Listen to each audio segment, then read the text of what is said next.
Okay, so I wanted to do one more video today, just while it's fresh in me, and that is on appearance. Okay, so as you see me now, I've just rolled out of bed, don't have any makeup on, I haven't brushed my hair this morning, and this is how, you know, sometimes you'll see I'm a bit more dressed up in my videos, and I'm in my pyjamas as well. Like, sometimes you'll see I'm a bit more dressed up in my videos, and sometimes you'll see that I'm just super casual. I just rolled up and I go on. And I used to have a massive thing about appearance. It was actually one of my biggest blocks on the twin flame journey, is that I used to feel like I was too fat and too ugly for that level of, and it wasn't them, but I pedestaled them because of how much I felt. I mean, for a start, I'll share a little bit about my journey. I haven't too much, but I've had a very fragmented journey. So I haven't had one journey with one person. I've had the twin flame energy, which came to me very strongly in 2010. And I had my Kundalini awakening in 2010.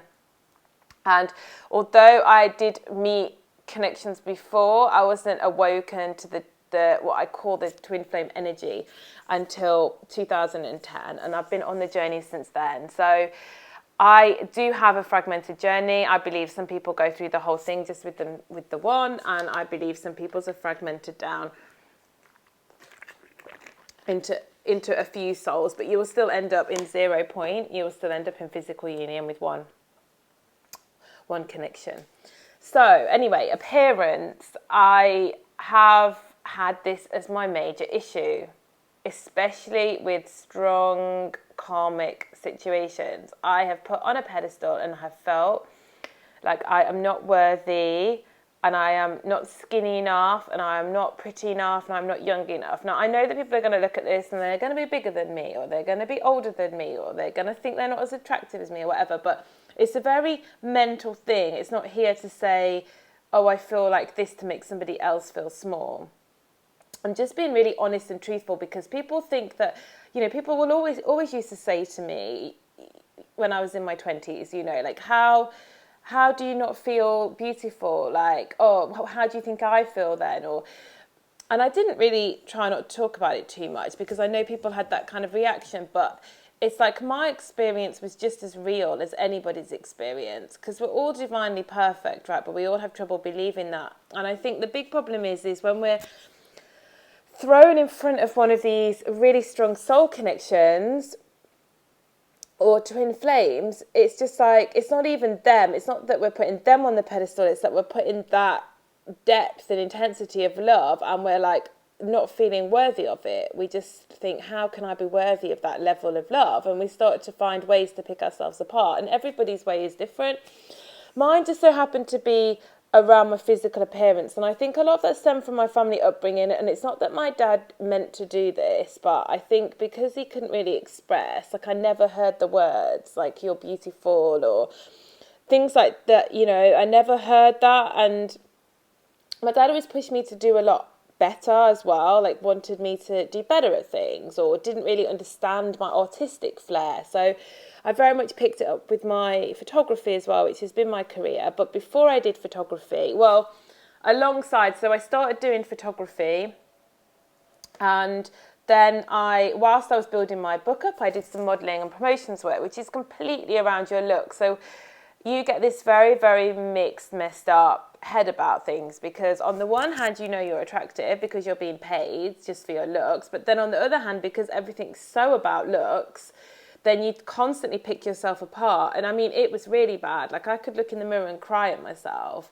It was bad because I was around people constantly being judged for my looks, being judged for their looks. Everything was about looks, and it was such an awful industry for me to be in when I was already a bit insecure. And then school, for me, I didn't really have any interest from the guys, and you know, then I went on to this modelling experience, and it sort of made me feel a bit good because I didn't get that attention from the guys, but then at the same time as feeling this little bit of narcissistic, oh, look, I'm attractive, then I was also getting the completely picking myself apart for not being good enough and not being equal to this girl. Why am I not as skinny as this girl?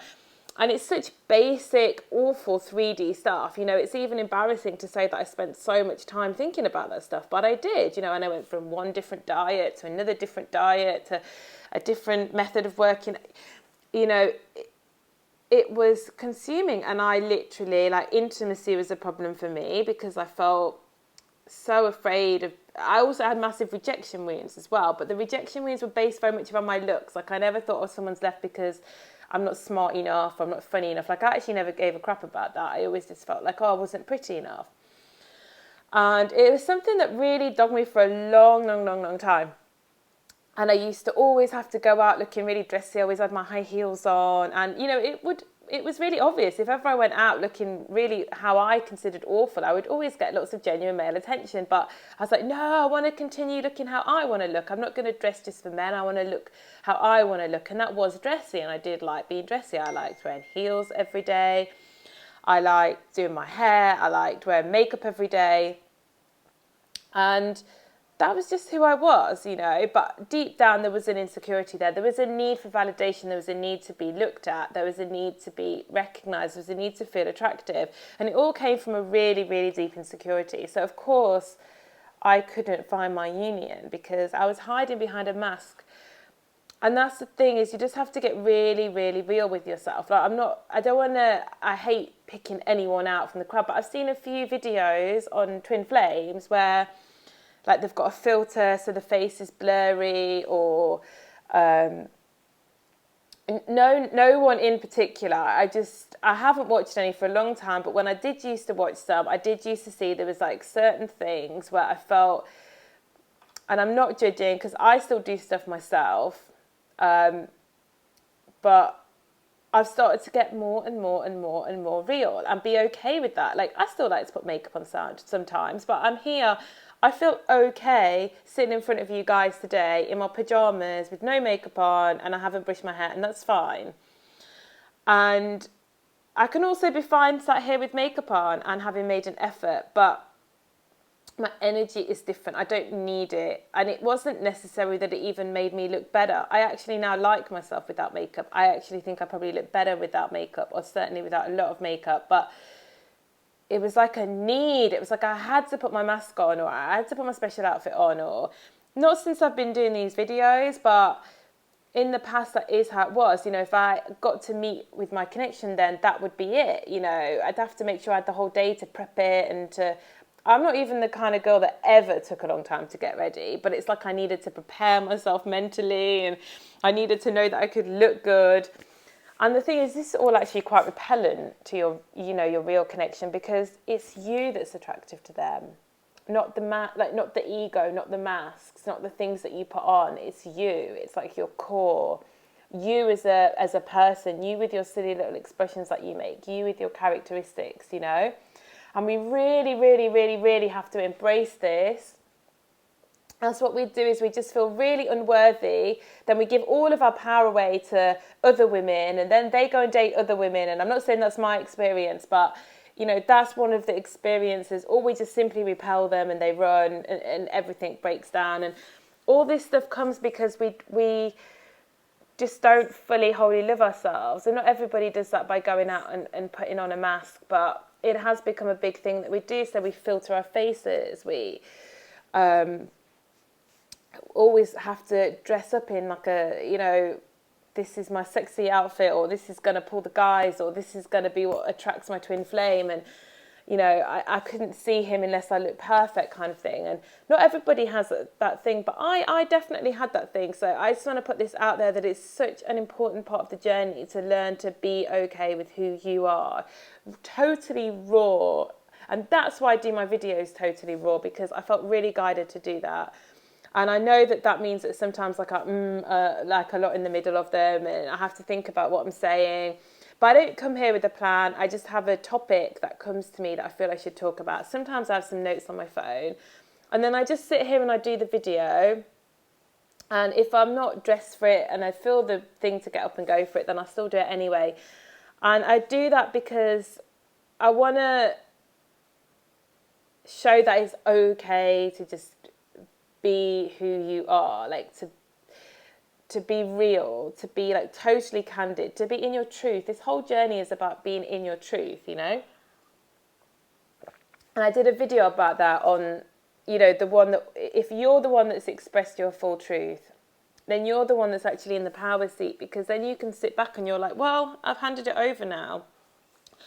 I did say in my last video that I uploaded this morning that something major happened to me last night, but it was a massive declaration of the truth from my,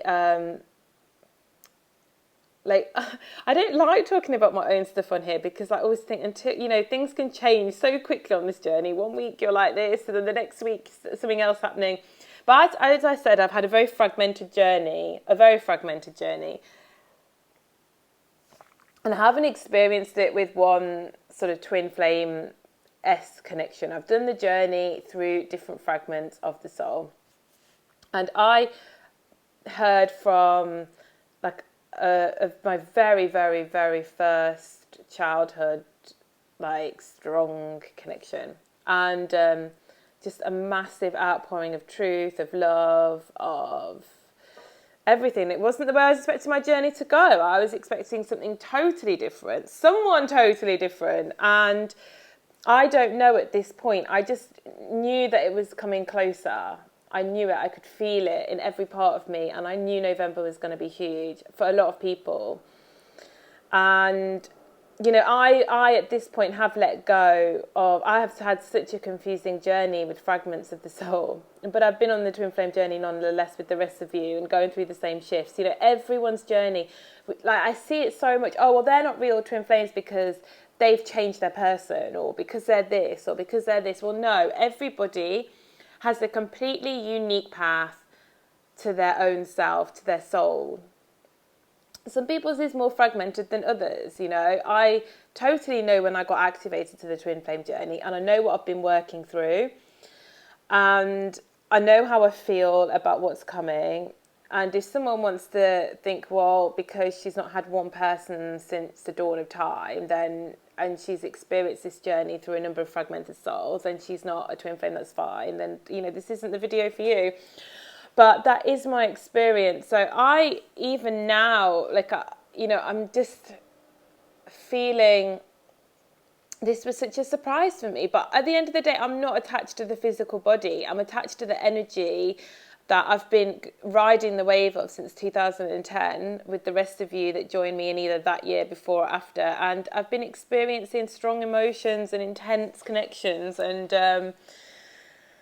you know, I have not had loads, but I've had more than one. So, and then this was a real turn up for the books for me, because every feeling came back, and a huge magnet turned on, and it's like all those memories of back then. And I don't know where this is going to go, guys, but it's exciting, because it was from somebody that didn't utter a word of the truth, that there was this silence for like years and years and years, like 12 years. And then there's been communication in the past 3.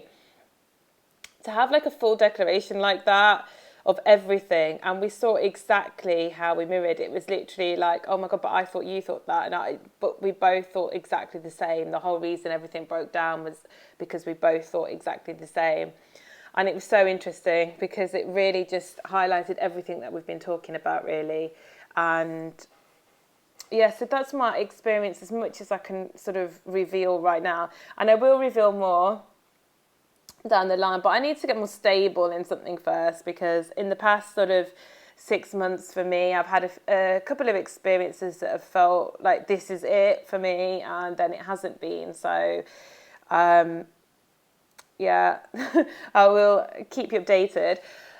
But yeah, about the appearance, but I know I'm getting closer. Like, I can feel it, and the experiences I'm having are so different. Like, they're magical now. They're, you know, they're just different, and I don't hit those lows anymore. I don't have that pull anymore. I just have like this amazing feeling of like desire, and I feel like someone could do anything to me and it wouldn't affect me, because this whole journey is about getting rid of attachments. It's about not having attachment. It's about being free. Having desire, yes, but being free. The attachment is really just our wounds, and you know, that feeling of pulling, I believe, is like the wounds being pulled out of us, really. I believe the connection that you have is made through the heart, actually. And that sort of sacral pulling is the wounds being pulled out. That's how I've seen it for a while. Obviously, at the beginning, I was like, oh, they're thinking about me, blah, blah, blah. And whilst I'm not discrediting that they don't think about us, I'm just saying that I feel that sacral pulling, that's the core wound, I believe, being placated. I don't have that anymore. I had it a little bit last night, actually, with some really intense energies, and I do believe that the universe even pulls it out of us. It pulls our stuff out of us. So anyway, back to the original topic on looks. Be authentic. Be okay being authentic. Challenge yourself to go out without makeup for a week if that's something that you feel you need. Because then it's okay if you then start wearing it, because it's coming from a different place. It's coming from, oh, I fancy looking different today. It's not coming from I can't go out, or I can't meet this person unless I look like this and I have this mask on, and that will actually repel your true twin flame, because your true twin flame loves you for who you are, not for the mask or the person you pretend to be. So it's about, the whole journey is about unraveling that mask and coming really right back to who you are, into the center of who you are. And that's a journey. I'm still on it, but I'm a lot better than I was. And I can see such big shifts for that. And I'm really starting to love and embrace who I am. I could go and meet my connection without makeup now, and I'd be fine with that. Like, I could go for dinner, for drinks like that, and I'd be fine with it. And if you'd have said that to me a few years ago, I would have said, no way. Like, absolutely no way. I would have cancelled before that, So that's how much growth I have done. And this video isn't for everybody, because not everybody has that issue that I had. But for people that do share the issues that I have with not feeling attractive enough, and I know you'll look at me and say, oh, but you're so slim. Like, how did you have problems with that? Well, I did, and that's a big part of working in the modelling industry. I always felt fat. I always felt like I was too fat, because how we see ourselves is so internal. It's not how other people see us. Other people will look at me and they'll be like, actually, you're a bit too skinny or whatever. But in my mind, I wasn't slim. It's all very relative. And that's why I never judge people when they say they feel shitty about themselves, even if you look at them and think, well, how can they feel shitty about themselves because they look like X, Y, and Z? But it's such an internal thing. I never really I used to feel too old, and I'd look at much older people and I wouldn't see the problem. I'd be like, well, they're fine. But it was just something within me, something that I had to work through. So don't judge other people that are going through that stuff. And it is something that we do need to release on this journey. We need to be able to feel totally comfortable as our own authentic beings. And I can really recommend just going out there and being yourself. Like, having a week where you can go out in a bit of a different way to how you might normally, a little bit more natural. That's the challenge I set to you anyway. So that was just something that I felt guided to share this morning. And yeah, I'll speak to you soon.